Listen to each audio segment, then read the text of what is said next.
Hi guys, it's Nitu. If you can tell, I dyed my hair red and I did it using the professional hair dyes that you can find in professional hair shops where you can buy like extensions and all kinds of things for your hair. A brand that I really like is actually the Wella brand, but in Italy I found this brand and this is called Rosso Tinta. That is the color there. They go by number.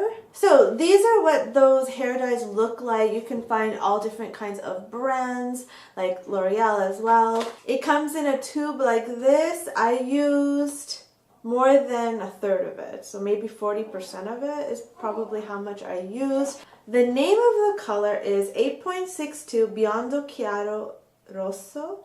It means light blonde red.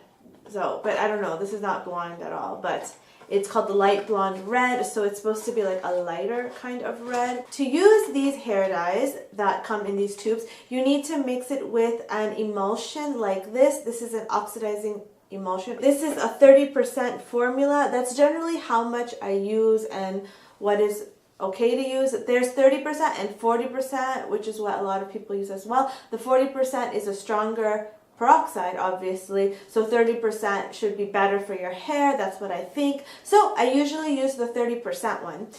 If you want to see exactly how I mix the colors and how I do it, then please keep watching.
I feel like whether you use these professional kind of dyes that you mix yourself or the box dyes, I feel like it's the same thing. You get the same kind of results. You get the same, healthiness factor in. I mean, I don't feel like it's more damaging or less damaging than if I used a box dye that I bought from the supermarket. So I don't know, it's nothing special, but you can try. You can definitely try using different brands there, and those are the same brands and creams that the hair salons use as well.